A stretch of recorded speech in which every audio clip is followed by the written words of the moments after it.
Magandang umaga po muli sa inyong lahat, mga kapatid.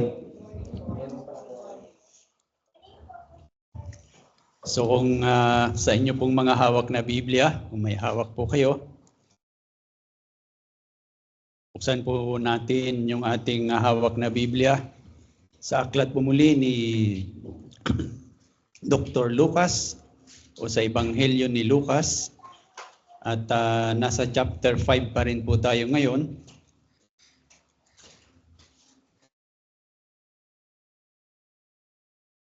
Ngayon naman ay ating pag-aaralan ng verse 12 to 26.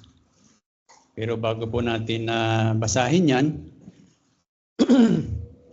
nais ko lang po kayong bigyan ng paunang mga pananalita o bilang paggabay sa atin upang mas maliwanag yung ating pag-iintindi ng salita ng Diyos. Dito po sa mga talatang ito ay mayroon po tayong makikitang dalawang pangyayari o dalawang kwento na bagamat parang magkahiwalay yung panahon ng pangyayari, pero ito po ay magkaugnay. Magkaugnay po sila na kumbaga pinagsama, isinulat ito ni Luke dahil gusto niyang ipakita na itong dalawang pangyayaring ito, kwentong ito ay mayroon pong iisang gustong ituro o gustong bigyan ng paliwanag. Na alam naman natin actually sa Biblia o lalo na nga sa mga ebanghelyo, yung 4 na ebanghelyo, yung mga sumulat ng ebanghelyo ay may mga isinusulat sila, itinatala sila ng mga pangyayari o mga kwento dahil mayroon silang gustong ituro. Hindi lamang para ipatunayan na may nakatotohanan talaga yung isinulat nila na mayroon talagang totoong ganitong nangyari, pero sa pagpapatunay nila na mayroon talagang ganitong nangyari, na totoo talaga ito, ay kasabay nito o kaakibat nito yung tinatawag nga natin na gusto nilang magturo ng tungkol sa Diyos. Gusto nilang ituro yung tungkol sa mabuting balita o ebanghelyo. At gusto rin nilang ituro, siyempre, yung kung papaano naging halimbawa ang buhay ng ating Panginoong Hesus. At dito nga sa pag-aaralan natin ngayong umaga, ay makikita po natin yung tawag nito, yung dalawang kwento na ito ay mayroon lang talagang iisang tinutumbok na katuruan na napakahalaga po para sa atin bilang mga mananampalataya. Dito makikita natin yung dalawang ginawa na ang ating Panginoong Hesus na tinatawag na natin na miracle o paggawa niya ng pagpapakita niya ng kanyang kapangyarihan sa pamamagitan ng paggawa o pagpapagaling sa mga karamdaman. Dito sa verse 12 to 16, yung unang kwento, na makikita natin o yung unang pangyayari na pagpapagaling sa tinatawag na ketongin o may sakit na ketong. At doon sa verse 17 to 26 ay makikita naman natin yung pagpapagaling naman niya sa lumpo o sa paralitiko. Na kakaiba yung pangyayari dito sa paralitiko, kasi kung sa panahon natin ngayon, katulad ng mga bubong ng bahay natin, ang bubong noon, mahirapan yung ginawa nila doon sa paralitiko kasi binutas yung bubong para lang maibaba yung paralitiko sa harapan ng Panginoon. So yun po yung dalawang kwento o dalawang pangyayari na may kinalaman sa pagpapagaling ng Panginoon sa mga karamdaman. So siyempre ito po ay pwede nating hatiin sa dalawa, ano? Pero pwede rin nating hatiin ito sa 4. Ano? Bakit? Yun nga, dalawa kasi dalawang pagpapagaling. Yung may sakit na ketong at saka yung paralitiko o lumpo. So dalawang kwento yon. Pero yung dalawang kwento na yun, pwede pa nating hatiin din sa 4. Ano? Kasi yung pagpapagaling niya doon sa verse 13 to 14, yung pagpapagaling niya sa may ketong o may sakit na ketong ay dalawang bahagi yon. Una, ipinapakita doon na nagpagaling siya ng may sakit na ketong. At sa kasunod ng mga talata, yung halimbawa, ipakita ko na lang yung talata, 13 to 14, makikita natin na yun nga, ipinapaliwanag doon, ipinakita doon niya pagpapagaling niya sa may ketong. And then 14, yung last part ng 14 hanggang 16, ipinapaliwanag naman kung bakit niya pinagaling o anong ibig sabihin, anong kahalagahan ng pagpapagaling niya doon sa sakit na iyon. Ano? And then yung sumunod na kwento nga, o yung pangyayari, yung 17 to 20, ay yung pinagaling nga niya yung paralitiko. Okay? At yung pangalawang bahagi naman noon, verse 21 to 26, ay ipinapaliwanag naman ulit. Ano? So, ganun lagi, ano? Nagpagaling, may paliwanag. Nagpagaling, may paliwanag. Ano? So, pwede nating hatiin yun sa ganun. Ano? Pero, sa pangyayari nga na ito, sinasabi nga natin na bagamat kung babasahin mo, parang pagpapagaling ang ipinapakita doon sa kwento. Pero sa totoo lang, doon sa pagpapagaling, dalawang pagpapagaling ng ating Panginoong Hesus na yon, ay mayroon talagang sentro ng mensahe. At yung pinaka-sentro ng mensaheng yon ay makikita natin doon sa verse 24. Ano? Kasi pagpapagaling, tapos parang may biglang isiningit doon sa verse 24 na sinabi mismo ng ating Panginoong Hesus. At ano yon? Yung sinabi niya na, anak o lalaki, pinapatawad ka na sa iyong kasalanan.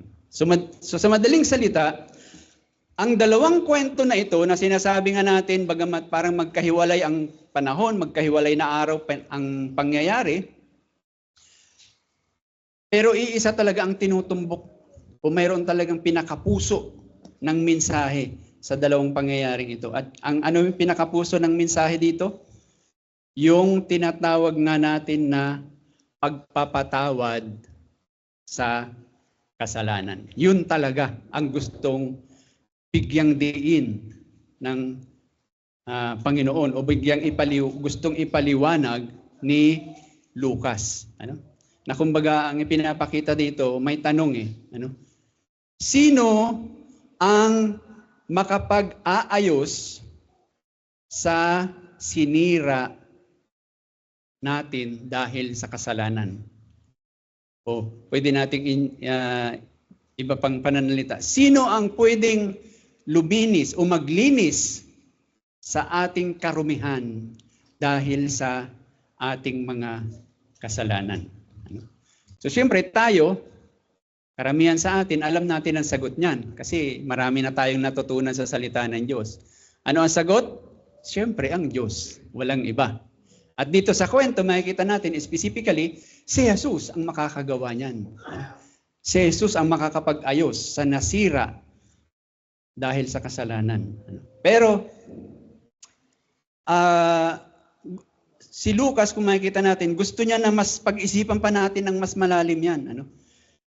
Kasi, yung tanong na yon, sino ang makakapag-ayos sa nasira dahil sa kasalanan? Yung tanong na yon ay pwedeng maging baliwala lang sa inyo, walang kabuluhan para sa inyo. Bakit? Pwedeng maging walang kabuluhan yon kung hindi ninyo makita o hindi ninyo maintindihan na kayo ay sobrang nangangailangan ng kapatawaran na ino-offer o inihahandog ni Jesus dito sa kwento na ito. Ano? Na tulad nga nung dalawang tao na mababasa natin mamaya, na sila nakita nila talaga yung napakatinding pangangailangan nila doon sa kayang gawin ni Jesus na iyon, na pag-aayos sa nasira dahil sa kasalanan o paglilinis sa karumihan dahil sa kasalanan. Ang tanong, kayo,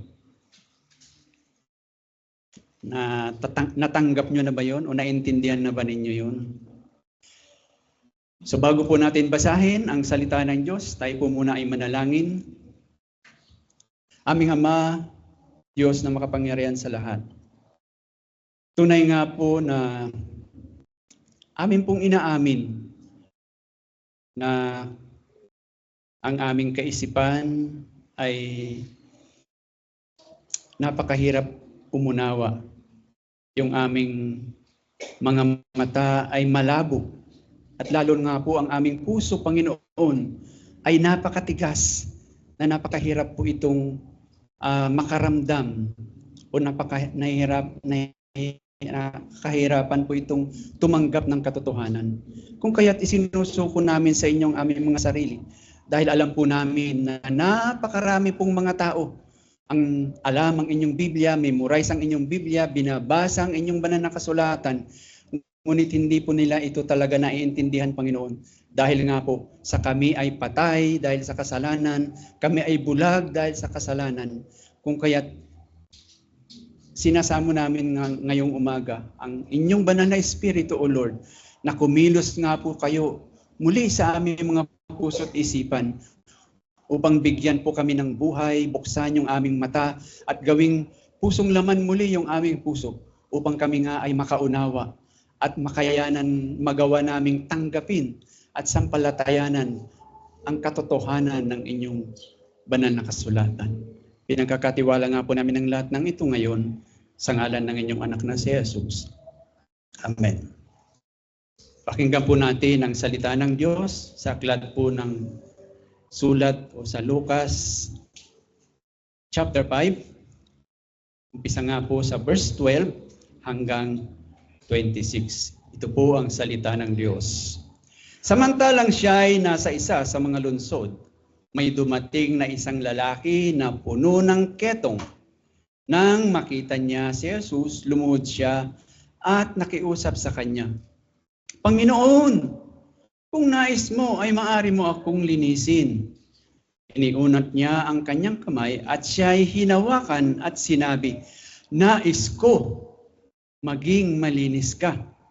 At agad nawala ang kanyang ketong. Ipinagbili niya sa kanya na huwag sabihin kanino man, Pumayo ka, magpakita ka sa pari, at maghandog ka ayon sa iniutos ni Moses dahil ikaw ay naging malinis bilang patotoo sa kanila. Subalit lalo niyang ikinalat ang balita tungkol kay Jesus. Nagtipon-tipon ng napakaraming tao upang makinig sa kanya at upang mapagaling sa kanilang mga sakit. Subalit, umalis si Jesus patungo sa ilang at nanalangin. Isang araw, habang siya ay nagtuturo, may nakaupong mga Pariseo at mga guro ng kautusan na nagmula sa bawat nayon ng Galilea, Judea at Jerusalem. At ang kapangyarihan ng Panginoon ay nasa kanya upang magpagaling.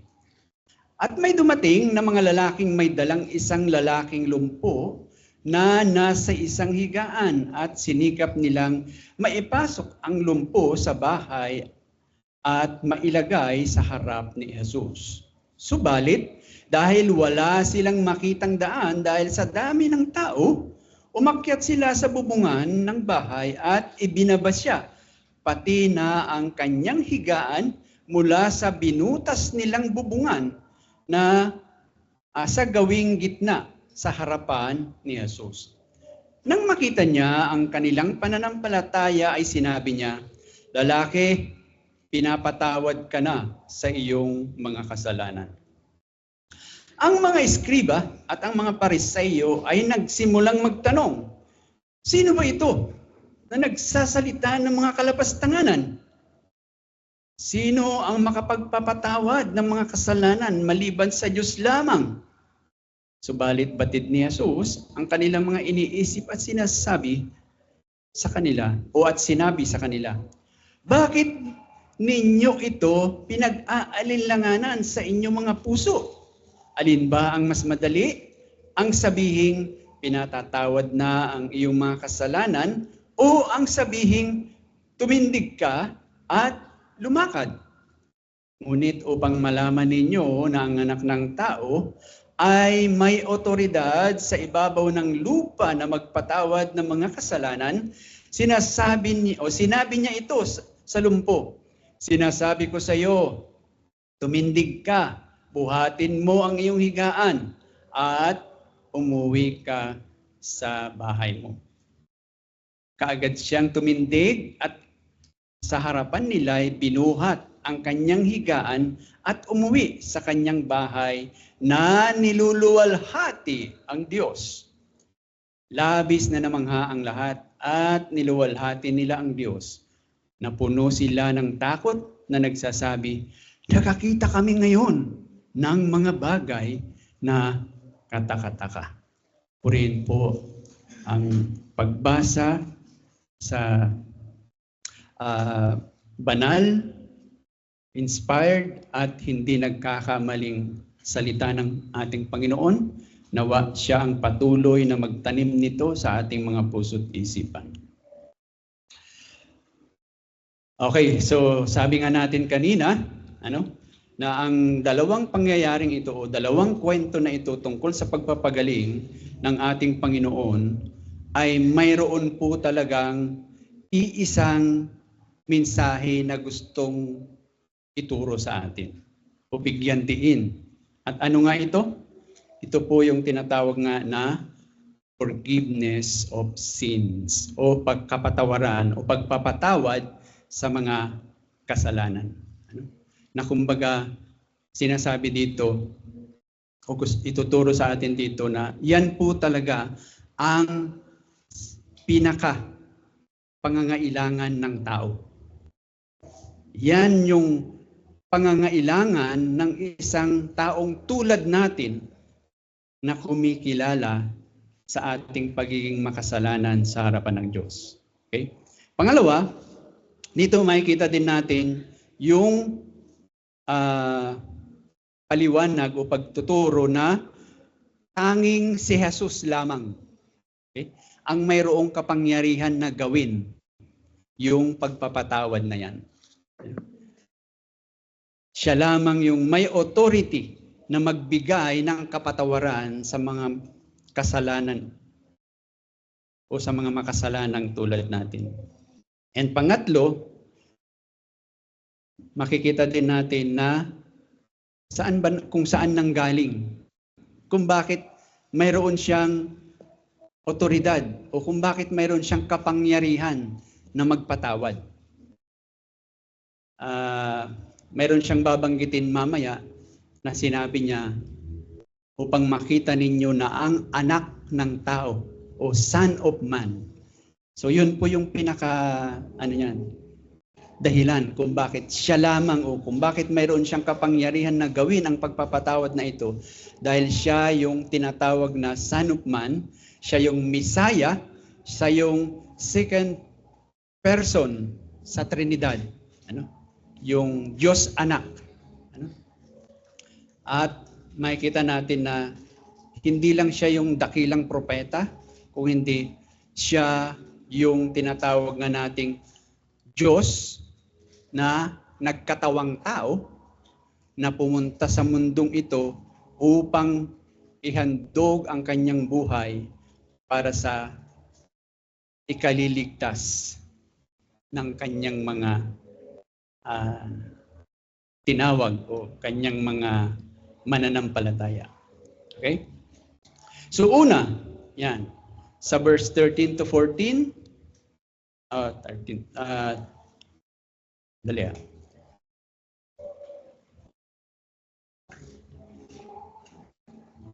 Verse 12, makikita po natin na dito yung ipinapakita nga yung napaka-importante na pangangailangan talaga ng tao. Ano? At ano nga ba yung bakit napaka-importante nito? Unang-una, iintindihin muna natin ano ba yung sakit na ketong. At maintindihan po natin yan kung babalikan po natin ang mga kautusan sa lumang tipan, tulad halimbawa sa Numbers chapter 5, ganun din po sa Levitico chapter 13 to 14. Ano? Hindi na natin mabasahin ng buo yan kasi mahaba, pero kung gusto niyo basahin po, isulat na lang po ninyo. Pero bibigyan ko po kayo ng paliwanag kung bakit po mahalaga yung bakit ano ba itinuturo o ano bang may kinalaman sa sakit na ito. Ano? Unang-una, pagka ikaw ay may ketong, sinasabi po sa mga talatang ito, sa Numbers, sa Levitico, na ikaw ay hindi po pwedeng humalo sa mga tao. Naka-quarantine ka, kumbaga. At yung pagka-quarantine sa'yo, hindi ikaw ay inilalagay sa isang kwarto tulad nung nangyari sa COVID. Hindi. Yung pagiging quarantine mo, outcast ka. Hindi ka pwedeng pumasok sa bayan. May mga ano noon ang mga bayan noon, halimbawa, Las Piñas, may bakod 'yan. may mga harang, may mga bantay. So hindi ka pwedeng pumasok. Ganon yung quarantine sa kanila noon. Kumbaga baliktad. Sa halip na ilagay ka sa kwarto, inilalabas ka. Diyan ka lang, hindi ka pwedeng humalo sa tao, ganon. Ganon yung batas tungkol sa may sakit na ito. At hindi lang yon na hindi ka pwedeng umalo sa tao, kung hindi, ang pinakamasakit doon, kung ikaw ay mananampalataya, hindi ka pwedeng sumama sa ganitong gawain, sa pagsamba sa Diyos. Hindi ka rin allowed, excluded ka, kumbaga. And then, sa Levitico chapter 22, makikita naman natin yung lumpo, yung paralitiko, kahit na ikaw ay pari, kung may sakit kang paralitiko, hindi ka pwedeng maglingkod sa Diyos. So, kahit na ikaw ay ordinaryong tao, ibig sabihin nun, hindi ka rin pwedeng sumamba o sumama sa mga pagsamba ng mga nananampalataya sa Diyos. So, ganito kagrabe itong dalawang sakit na ito. Yung ketong at lumpo. Sila ay hindi pwedeng sumama sa mga tao, ibig sabihin wala silang socialization. Lalong-lalo na hindi sila pwedeng sumamba. So napaka-grabe. Sabi nga sa English, grievous. Grievous. Malala itong sakit na ito, mahirap. Bakit? Kasi hindi sila pwedeng magtrabaho. Hindi sila pwedeng makisalamuha . Pati yung mga kamag-anak nila, hindi sila pwedeng hawakan o lumapit man sa kanila. So ano lang ang pwede nilang gawin? Namamalimos. Kung ano lang yung ilalaglag ng mga naaawa sa kanila, yun lang ang pwede nilang gawin. At bukod pa doon, yun nga, kung sila nananampalataya sa Diyos, kahit gaano man ang gusto nila na sumama sa pagsamba, hindi sila pwede. So yun po yung makikita natin dito. Pero sabi nga natin, sa pangyayaring ito, makikita natin na yung pagkakadescribe nga actually ni Luke doon sa ketong, kung mababasa natin, although sa Tagalog, medyo hindi masyadong maliwanag. Kasi sabi niya diyan, di ba? Samantalang siya ay nasa mga lungsod, may dumating na lalaki na puno ng ketong. Ang word na ginamit lang ay puno ng ketong. Pero kung babasahin natin sa English, halimbawa sa NIV version, sabi niya,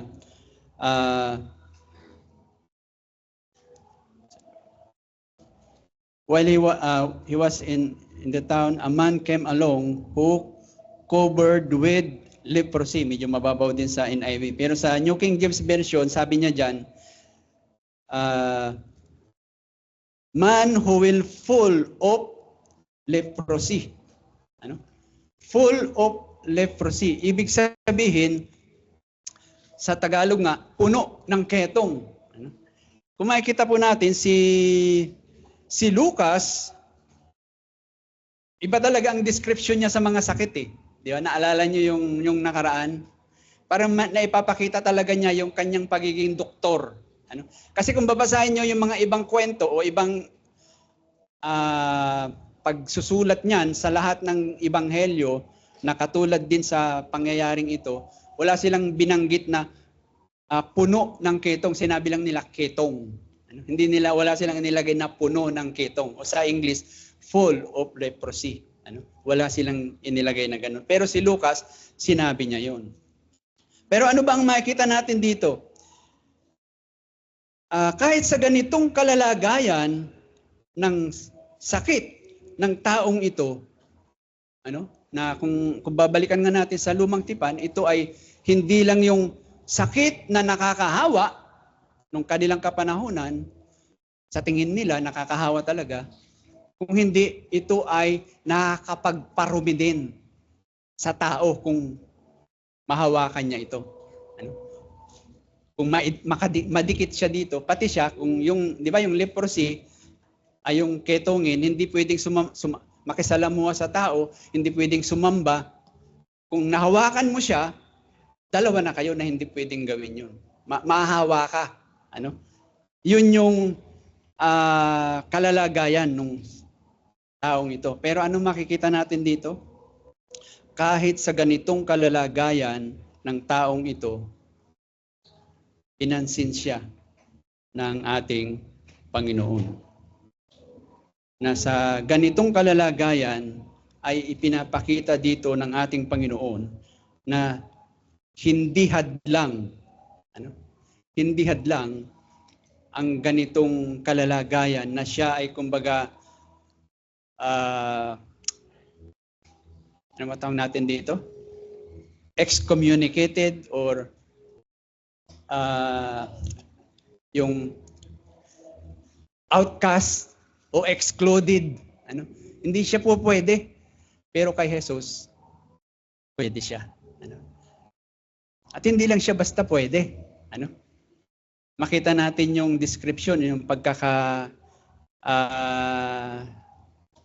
paliwanag ni Lucas. Ano ang ginawa niya?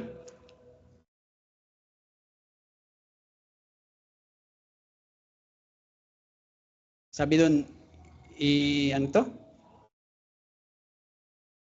ini-reach out niya yung kanyang kamay doon sa may sakit. Inabot niya. Yun. Talagang inabot niya, hinawakan niya. Yung may sakit. Na kumbaga, makikita natin na kung yung ibang tao, kahit nga yung pare, ang gumawa nun, pati yung pare, magiging unclean na rin. Hindi na rin siya pwedeng sumama sa mga tao kung ordinaryong pare o yung pare ang gagawa nun. Pero, nung si Jesus ang gumawa nun, ano nangyari? Nakita natin na hindi nahawa si Jesus, hindi siya naging marumi. Bagkos, ano nangyari? Yung marumi, yung may ketong ang luminis. Pero makikita natin yung pangyayari, mayroong kakaibang pangyayari dito eh. Bakit? Kung titingnan natin, di ba yung may sakit na ketong, nakita na niya talaga yung kanyang pangangailangan kay Jesus. Sobrang pangangailangan. Alam niyo bakit? Di ba sabi nga natin, outcast siya, hindi siya pwedeng sumama sa mga tao eh. Pero anong kanyang ginawa? Sinundan niya si Jesus. Baka nga inabangan niya eh. Hindi masyadong ipinaliwanag dito kung paano sila nagkita ni Jesus. Pero si Jesus, andun siya kasi sa maraming tao. Sinusundan siya ng maraming tao.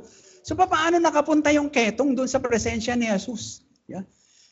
Hindi natin alam kung paano ginawa. Pero siguro dahil nga sa sobrang paniniwala ng tao na kaya talaga siyang pagalingin ni Jesus, kaya talaga siyang linisin ni Jesus sa kanyang karumihan, gumawa siya ng paraan. O sabihin na natin siguro, sinaway niya yung batas na huwag siyang makisalamuha sa tao. Dahil alam niya na kaya siyang pagalingin ni Jesus. Pero ito kahit alam niya na kaya siyang pagalingin ni Jesus, paano siya lumapit kay Jesus? Hindi siya lumapit na, Lord, Lord, pagalingin mo ako. Hindi ganon. Makita natin yung kanyang kapakumbabaan. Napansin niyo ba? Ano sabi doon? Panginoon, alam ko kung gugustuhin mo. Kung gugustuhin mo, kaya mo akong linisin. Kung gugustuhin mo, kaya mo akong pagalingin. Ulit-ulitin niyo yung panalangin na yan. Nakakapanindig balahibo. Bakit? Kasi hindi po tayo ganun madalangin madalas Diba? Pero ito, alam na alam niya kaya siyang pagalingin ni Jesus. Alam na alam niya na si Jesus lang ang tanging niyang pag-asa para luminis siya. Nung nakita niya si Jesus, nasa presensya na niya si Jesus, hindi niya sinabi na, Lord, Lord, pagalingin mo ako, please. Hindi. Alam ko, Panginoon, kung gugustuhin mo lang. Di ba? Nakita mo yung pananampalataya niya? Kung gugustuhin mo, Lord, alam ko, kaya mo akong pagalingin Di ba? Nakita natin yung tugon ni Jesus. Nakita niyo ba yung tugon ni Jesus? Napakaiksi, napakasimple lang, pero makapangyarihan. Ano sabi ni Jesus? Gusto ko. Gumaling ka. Di ba? Ano nangyari? Sabi nga natin, yung sagot ni Jesus, walang paligoy-ligoy, pero makapangyarihan. At hindi lang yung salita niya, hindi lang yung pagsagot niya ang kakaiba talaga. Dahil sabi ko nga, hindi lang niya sinabi na, sige, basta wag mo akong hawakan, pero gusto ko gumaling ka. Hindi ganon. Di ba? Gusto ko gumaling ka. Hinawakan niya. Di ba? Nakita natin, yun nga, right then and then, gumaling yung tao. Kung ang isang pari ang gumawa nito, patay siya. Ibig sabihin, marumi na rin siya. Pero dahil si Jesus ang gumawa nito, sa halip na si Jesus ang mahawa sa karumihan, yung karumihan ng tao ay naglahok sa pamagitan ni Jesus. Yung pare, kung babasahin natin ang Leviticus chapter 13 to 14, ganito lang ang kaya niyang gawin. Di ba yung sinabihan ni Jesus, dahil magaling ka na, pumunta ka ngayon sa pare at mag-alay ka ng iniuutos ni Moses na alay para patunayan na magaling ka na. Kasi yun po yung sinasabi sa Leviticus 13:14 na ang pare, pag mayroong may sakit na ketong at yung may sakit na yun gumaling na, ito lang yung kayang gawin ng pare. I-examinin niya yung may sakit at pagka nakita niya wala na talagang sakit sa balat na kahit na wala na talaga yung ketong, babautismuhan niya yung may sakit, tapos i-declare na niya na magaling na. So pwede na ulit bumalik sa pakikisalamuha sa tao, pwede na ulit sumamba kung siya ay nananampalataya. Pero ano ang hindi kayang gawin ng pare? Hindi niya kayang gawin yung ginawa ni Jesus na pag mayroong may sakit na ketong at lumapit sa pare, anong gagawin ng pare? Lumayo ka sa akin Hindi niya pwedeng, alika, pag gagalingin kita, hindi niya gagawin yun. Hindi niya magagawa yun. Pero si Jesus, nagawa niya yun. Nagawa niya yun. At ano ang makikita natin, ang tawag natin dito? Ano yung gustong ituro ng Panginoon dito? Binabanggit ko na kanina pa, yung salitang karumihan natin, kahit nagaano pa yan. Di ba? Mayroong bahagi ng banal na kasulatan. Na kahit gaano man tayo karumi, Anong pwedeng gawin ng Diyos sa atin? Pwede tayong linisin na katulad ng niebe. Pwede tayong gawing maputi na katulad sa niebe. Pero mas ipapaliwanag pa niya yan pag i-connect natin yung sumunod na pagpapagaling. At sino naman yon? Yung pagpapagaling niya sa lumpo. Nasabi ko nga sa inyo sa umpisa kanina, magka-connect kasi talaga ito. Mayroon talagang iisang gustong bigyan ng diin. Ano? At ano yung nangyari naman dito sa lumpo? Sabi doon, sumunod na araw, nagtuturo na naman siya, marami na namang tao, marami na namang gustong magpagaling, ay magpagamot. Yan ang nakakalungkot yan, no? Ang tao minsan lumalapit sa Diyos, hindi upang makinig ng salita ng Diyos, kundi upang humingi lang ng pisikal na pangangailangan. At ito yung ginagawa ng napakaraming tao. Ano? Di ba doon sa isang verse pa nga na binasa natin, di ba? After pagalingan yung kitongin, nagdagsaan. Pero anong ginawa ng Panginoong Hesus? Hindi niya sabi, sige, pumila kayo dyan.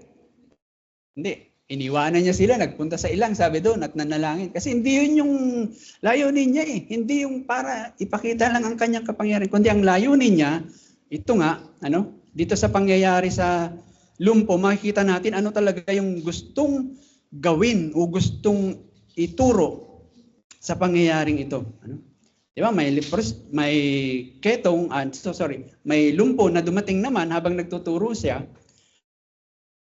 At ano ang kanyang ginawa?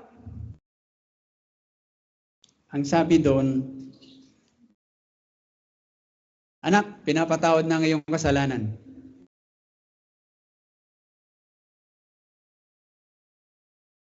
Bakit ganun? Nagpapagaling. Lumpo eh. Well, unang-una, hindi sinabi ni Jesus yun na anak, lumpo ka pero pinapatawad ko na ngayong kasalanan. Hindi niya ibig sabihin na yung sakit nung lumpo, kaya siya nalumpo ay dahil sa kasalanan niya. Hindi yun yung gustong sabihin ng Panginoong Hesus. At maging yung ketong, hindi niya sinasabi na yung ketong kaya nagkaketong dahil sa kasalanan niya. Although, alam natin, kahit sa kasaysayan, lalo na sa bandang Western country, kung naalala nyo pa nung 1960s, alam niyo ba yung yung na pangyayari noong 1960s? Yung tinatawag na sexual revolution, yung nagrarally yung mga tao. At sinasabi nila na baguhin yung pananaw tungkol sa bagay na ito. At alam niyo, doon nag-umpisa yung napakaraming sakit na tinatawag na STD. At doon din nag-umpisa yung maraming mga pamilya na nagkakahiwalay, maraming mga bata na nawawalan ng tamang pag-aalaga ng mga magulang. Kasi hindi na pinahalagahan yung totoong sanctity, ika nga ng marriage o pag-aasawa. Kundi natuon na lang sa kalayaang sexual, sabi nila. Sa West nag-umpisa yan, pero nakakalungkot. Pati sa Pilipinas, na-adapt na yung paniniwala na yan. Na kumbaga makikita natin na yung kasalanan, mayroon talagang consequence sa buhay ng tao. Pero hindi ito yung gustong bigyan diin ng Panginoong Hesus dito. Kundi, kaya niya sinabi sa lalaki na anak, pinapatawad ng iyong kasalanan. Dahil nga, ito talaga ang mahalaga. O ito talaga yung pinaka-importante na pangangailangan ng tao. Pinaka na importante pa. Na pangangailangan ng tao. Na bagamat, di ba, madalas nating sabihin sa ating mga sarili o sa pakikipag-fellowship natin kung minsan, na okay lang naman maging mahirap basta walang sakit. Yan, ibig sabihin, tumutukoy sa physical yun eh. Basta walang sakit, okay lang yung sapat yung pangangailangan sa araw-araw basta walang sakit. Oo, mahalaga naman kasi talaga yung healthy tayo. Pero sinasabi dito ni Jesus, at saka, o sa pamamagitan ni Luke, mayroong mas mahalaga doon. Mayroong mas mahalaga kaysa physical na pangangailangan. At ano yon? Yung kapatawaran ng kasalanan. Bakit?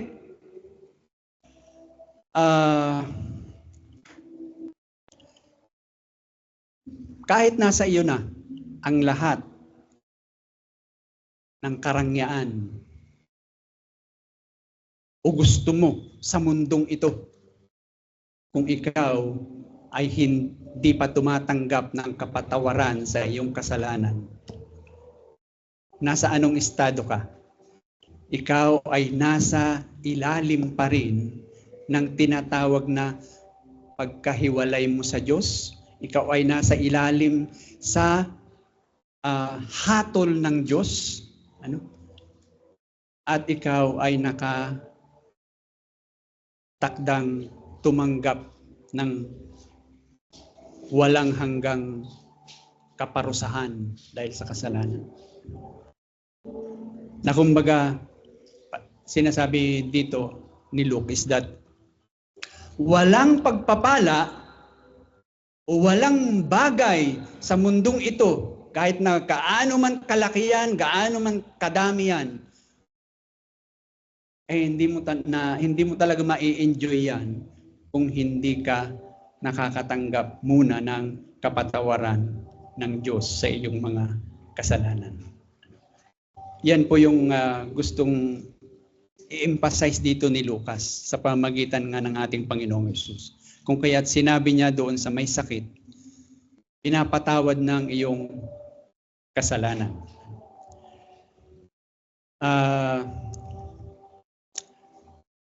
Susunod na makikita natin dito sa mga pangyayaring ito, ipinapakita din dito na yung pagpapatawad sa kasalanan na sinasabi nga natin na napakahalaga talaga, na yan talaga ang kailangan natin, ay si Jesus lang at wala nang iba ang makakagawa niyan. Or kay Jesus lang natin matatanggap yan. Kay Jesus lang natin matatagpuan. Siya lamang yung may authority para gawin ang pagpapatawad sa ating mga kasalanan. Kumbaga, si Jesus lamang ang makakagawa na pwede kanyang pagalingin sa iyong karamdamang pisikal at pwede ka rin niyang pagalingin sa iyong karamdamang espiritual. Sabihin na lang natin ganun. Pwede kanyang pagalingin at pwede kanyang patawarin. Dito nga sa pangalawang pangyayari na ito, di ba? So sabi diyan, habang nagtuturo si Jesus, maraming tao, at sino pa yung mga nandoon sa nakaupo na nakikinig sa kanya na kasama sa maraming tao? Sabi diyan, nandoon din ang mga Pariseo, ang mga guro ng kautusan. Bakit sila nandoon? Nananampalataya ba sila kay Jesus? Di ba alam natin doon sa mga unang kwento pa, nung binasa niya yung Isaiah, na sinabi niya, nangyari na sa inyo yung pangyayari, ay yung sinasabi diyan. Nakikita nyo na kung sino yung tinutukoy ni Isaiah, di ba? Sabi niya doon sa unang pinag-aralan natin dati. Pero anong gustong gawin sa kanya ng mga tao? Iuhulog siya sa bangin. Hindi sila nananampalataya. Lalo na itong mga Pariseyong ito. Kaya sila nandoon, kaya nila sinusundan si Jesus sa kanyang mga ministeryo, hindi dahil nananampalataya sila kay Jesus. Anong ginagawa nila? Nagbabantay sila na makitaan si Jesus ng maibibintang na kasalanan. Nandoon sila para abangan na si Jesus ay magkamali, sabihin na lang natin. Kung kaya't, ano nangyari? Sabi diyan, nung may dumating na lumpo at inilagay sa harapan ni Jesus. At ang unang-unang sinabi ni Jesus ay, lalaki, pinapatawad ka na sa iyong kasalanan. Ano nangyari sa mga Pariseo? Nabuhayan sila. Yan na nga ba sinasabi ko eh. Tingnan mo yung lalaking yan. Di ba? Sabi nila, sino ba siya? Ba't niya sinabi yan? Ano yan? Blasphemy yan. Bakit? Sabi nila, Diyos lang ang pwedeng gumawa niyan. Magpatawad ng kasalanan.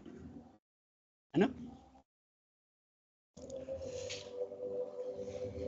Alam natin na kung pagpapatawad sa kasalanan ang pag-uusapan,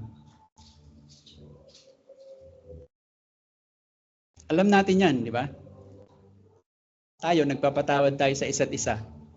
Halimbawa, mayroong nakagawa ng kasalanan sa akin, lumapit siya, pwede kong sabihin, humingi siya ng tawad, pwede kong sabihin, oo, pinapatawad na kita, kapatid. Di ba? And vice versa, ganun din. Kung may nagawa akong kasalanan sa sino man sa inyo, lumapit ako, humingi akong tawad, papatawarin niyo rin ako. Mayroong ganun, di ba? Pero hindi yun yung tinutukoy dito ni Lucas. Tayo sa tinatawag nating simbahan na nananampalataya sa Panginoon o naniniwala sa katuruan ng salita ng Diyos, ay alam nating sinasabi yan sa atin ng Diyos. Kahit basahin ninyo Ephesians chapter 4 verse 32, ano sabi doon? Magpatawad kayo, sabi ni Pablo, kasi nakatanggap kayo ng kapatawaran sa Diyos. Diba? So tayo, alam natin, nagpapatawaran tayo sa isa't isa. Pwede natin sabihin yung pinatatawad ko ng iyong kasalanan para doon sa taong lumalapit sa iyo na nakagawa sa iyo ng kasalanan. Pero, ito yung hindi natin pwedeng gawin. Ito yung kuno-question nung mga Pariseo na ginawa ni Jesus. Ano yun? Na nakagawa ng kasalanan kay Sister Annie. Tapos lumapit sa akin, yung nakagawa ng kasalanan sa kanya, tapos ako yung nagsabi, sige, pinapatawad na kita sa pangalan ng Diyos. Pag narinig mong ginawa ko yun, kahit pastor ako o elder ako, pwede mo akong questionin. Sino ka ba, Alfred? Elder. Para gawin mo yan, pwede mo akong sabihan, i-correct ng ganun. Kasi wala po talaga akong karapatan. Ay, gets nyo? Yun yung question nila kay Jesus. Sino ba ang pwedeng magpatawad ng kasalanan sa ganung konteksto kung hindi ang Diyos lang? Tamang tanong, pero mayroon silang maling sagot. Tama yung tanong nila, pero mali ang sagot nila. Sabi nga natin, nandun sila para bantayan si Jesus, para huliin siya, at ipakita yung kanyang pagkakamali. Pero alam niyo ba kung ano yung kanilang ginawa? Naalala niyo pa ba yung ang tawag natin dito? Kung kwento, iwan ko, nung elementary kasi ako, meron kaming binabasang kwento na title ay Si Matching at saka si Pagong. Sino nakakaalala niyan? Di ba alam niyo yung kwento na yon? Na doon sa bandang huli, kasi nga galit na si Matching, di ba? Sinabi niya kay Pagong,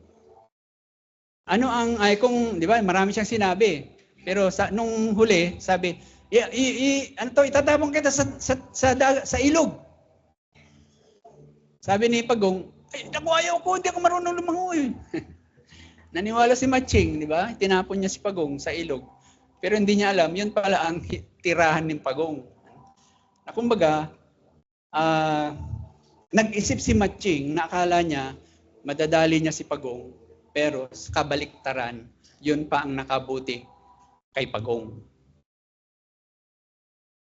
Bakit natin sinasabi yan? Makikita natin na si Jesus, yung question supposed to be na akala nila makakapagpabagsak sa kanya na sino ba ang pwedeng magpatawad ng kasalanan kundi Diyos lang? Tamang tanong eh. Akala nila babagsak siya doon, pero yun pa ang naging daan para mas lalong maipakita ni Jesus na siya nga talaga ay may karapatan, na siya nga talaga ay ang Diyos o ang anak ng Diyos. Di ba? Paano sila sinagot ni Jesus? Okay, ganito. Para malaman ninyo, di ba sabi niya, na ang anak ng tao ay may karapatang magpatawad ng kasalanan. Sige, lumpo. Tumayo ka. Buhatin mo ang iyong higaan. Pero bago niya gawin yun, ano muna sinabi niya? Alin ang mas madali? Ang sabihin ko sa lumpong ito, pinatawad na ang iyong kasalanan? O ang sabihin ko sa kanya, tumayo ka, buhatin mo ang iyong higaan? Bakit niya sinabi yon? Kasi para mailagay sa isip ng mga tao, lalo na yung mga Pariseo, na yung dalawang tanong na yon, alin ang mas madali? Pinatawad ng iyong kasalanan, tumindig ka at buhatin mo ang iyong higaan. Ano ang sagot doon? Kung tayong mga tao, walang madali doon sa dalawa na yon. Hindi natin kayang magpatawad ng kasalanan. Wala tayong karapatan. At lalong hindi natin kayang magpagaling. Wala tayong kapangyarihan. Parehong ang sagot doon, walang madali. Pero sabi ni Jesus, sa inyo wala. Pero ako, kaya ko yan. Madali yan. Gagawin ko pareho yan. Manood kayo. Makinig kayo. Kumbaga, ang tawag natin dito, yung tanong na supposed to be ay akala nila makakapagpabagsak kay Jesus, yun pa yung nagbigay ng mas maliwanag na patunay na si Jesus ay may karapatan o may kapangyarihan na gawin ang pagpapatawad dahil siya ay ang anak ng Diyos. Dahil siya ay ang ikatlong persona na tinatawag na Diyos anak na nagkatawang tao para iligtas ang mga makasalanan. Alam nyo, nung nangyari ito, ano tawag natin dito? Ginawa ni Jesus yung dalawang yun. Pinatawad ko na ang iyong kasalanan. Tumindig ka na. Buhatin mo ang iyong higaan. Dapat yung mga Pariseo, nung nakita nila yun, anong dapat na ginawa nila? Dapat lumuhod na sila sa harapan na Jesus. At sinabi nila, ito na nga talaga. Tama talaga yung sinabi niya nung una pa na siya yung tinutukoy ni Isaiah sa Isaiah 53. Na pagdating niya, magpapagaling siya ng mga may sakit, na ang mga bulag ay makakakita, na ang mga lumpo ay lalakad at matutuwa ang magpupuri sa Diyos. Ang mga bingi ay makakarinig. Siya na nga talaga yun. Dapat yun ang ginawa nila eh. Pero hindi nila ginawa yun. Alam niyo kung bakit? Kasi nga, hindi sila katulad nung dalawang may sakit, yung ketongin at saka yung lumpo, na nakita nila yung sobrang pangangailangan nila kay Jesus, na siyang sagot sa kanilang kalalagayan, sa kanilang matinding kalalagayan o problema sa buhay. Yung mga Pariseo na natili sila sa pagiging bulag, pingi, matitigas sa mga puso. Na nakita na nila yung patunay, pero hindi pa rin nila ito tinanggap. Hindi pa rin nila ito tinanggap. Yung susunod na makikita natin na pagpapatunay kung bakit si Jesus ay mayroon talagang authority sa ginawa niya na magpatawad ng kasalanan. May sinabi siya sa verse 24 eh. Na maikling salita lang. Ano?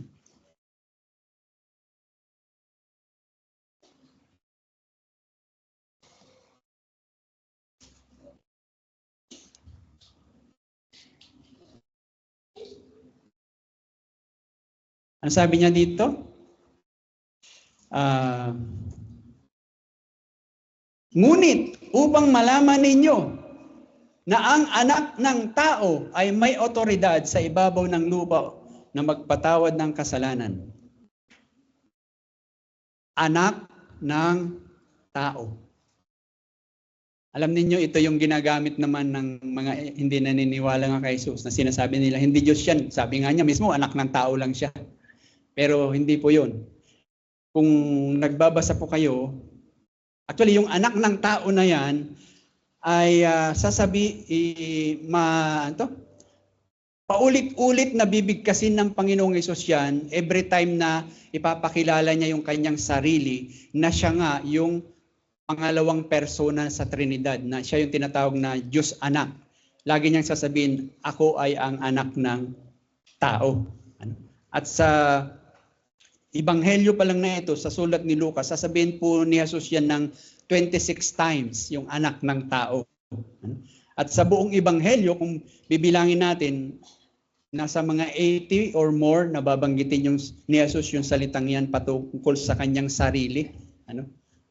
Na anak ng tao. Pero ano nga bang kahalagahan ng salitang yan, yung anak ng tao? Sa mga nagbabasa ng Lumang Tipan, yung Daniel chapter 7, verse 13 to 14, basahin nyo later on, pero ganito po yung pangyayari dyan. Sa Daniel chapter 7, sabi doon si Daniel, may ipinakita sa kanya ang Panginoon na pangitain. At ano yung nakita ni Daniel? Sabi ni Daniel, sabi niya, nakita ko sa wikang English ang Ancient of Days.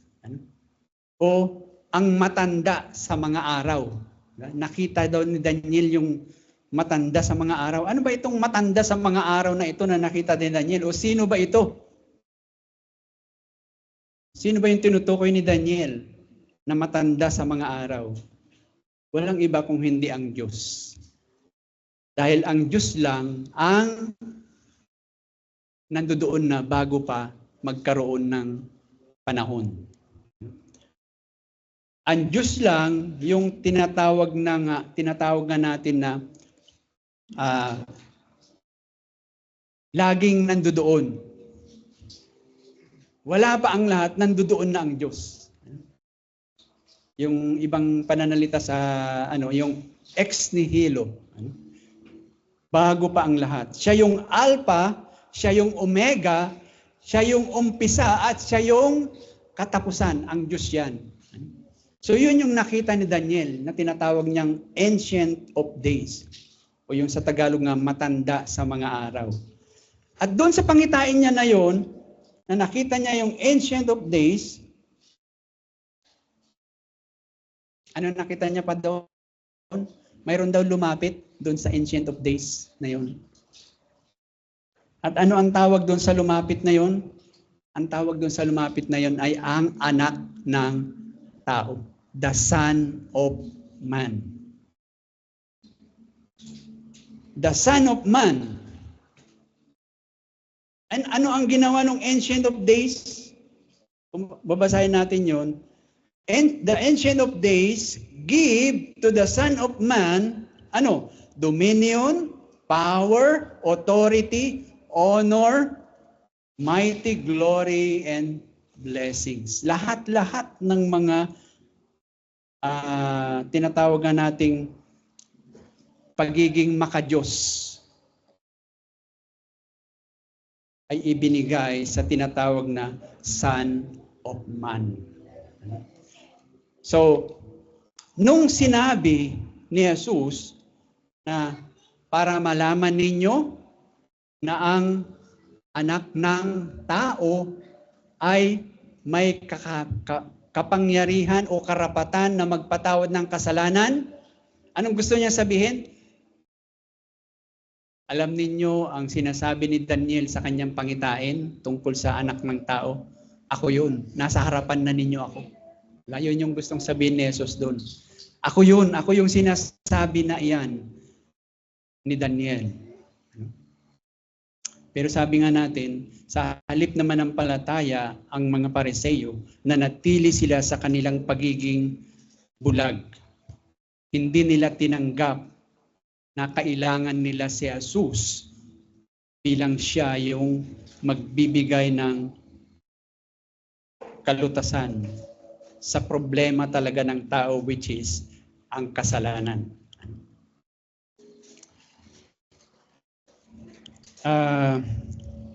Sa dalawang pangyayaring ito, ketong, lumpo, anong ipinapakita sa atin dito ni Lucas sa pamagitan ng buhay ni Jesus? Pinapakita sa atin dito ni Lucas na kay Jesus, ano pa mang klaseng kasalanan ang mayroon ka, hindi ka malayo para sa Kanya. Gaano ka man karumi, kung ikaw ay mananampalataya sa Panginoong Hesus, nasa Kanya ang solusyon. Nasa Kanya ang totoong tawag natin dito, kakayanan para ibigay yung totoong pangangailangan mo. At ano nga yun? Yung kapatawaran ng iyong kasalanan upang hindi ka manatili sa kahatulan sa puot ng Diyos.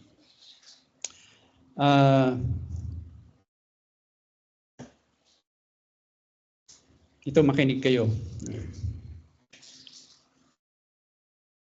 Lahat po tayo dito, hindi lang tayo dito, kundi lahat ng tao ay nasa ganitong kalalagayan. Yung pangangailangan natin kay Jesus. Yung pangangailangan natin na walang ibang pangalan, sabi nga sa Acts chapter 4 verse 12, walang ibang pangalan na ibinigay sa ilalim ng langit kung hindi ang pangalang Jesus lamang. Sa Kanya lang tayo makakatanggap ng kapatawaran. Sa pamamagitan lamang niya matatanggap natin ang solusyon sa ating problema sa kasalanan. Pero kung tatanggihan mo si Jesus, babaliwalahin mo si Jesus, wala ka nang mahanap na iba pang tutugon sa pangangailangan na yan. Dahil sa Kanya lang tayo makakatanggap ng kapatawaran. Pero kaibigan, habang ikaw ay nakikinig ngayon, maaring sinasabi mo sa iyong kaisipan, Brad, parang sa tingin ko, hindi ako po pwede dyan. Ibig sabihin, malayo na yung narating ko kung kasalanan ang pag-uusapan eh. Pinuntahan ko na yung mga lugar na hindi dapat pinupuntahan ng mananampalataya. Nagawa ko na yung hindi dapat na ginagawa ng mananampalataya. Talagang inilayo na ako ng husto ng aking kasalanan sa Diyos. Mukhang hindi na ako kayang abutin ng Diyos.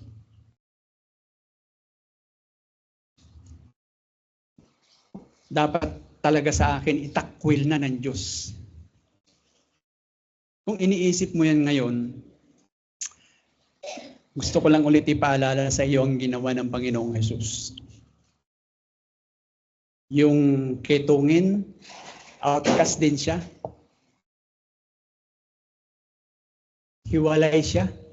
Hindi siya pwedeng sumamba. Pero anong ginawa ni Jesus? Nilapitan siya ni Jesus. Hinawakan siya ni Jesus. Anong nangyari sa karumihan niya? Anong nangyari sa kawalan niya ng pag-asa? 100% ibinalik sa kanya ng Panginoong Hesus. Hindi maiksi, sabi nga natin, ang kamay ng Panginoon sa mga nananampalataya sa kanya.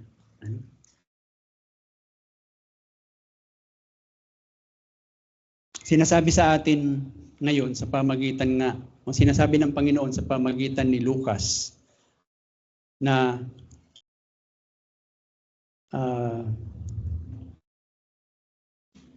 walang sinuman na umaamin sa kanilang kasalanan sa harapan ng Diyos at tinatanggap na si Jesus lamang ang makakapagbigay ng solusyon sa nasira dahil sa kanilang kasalanan. Walang sinuman ang hindi kayang abutin ni Jesus. Pero muling paalala, kapatid, kaibigan ko, kung i-reject mo si Jesus, kung hindi mo tatanggapin na kailangan mo siya, kawawa ka. Yun ang katotohanan.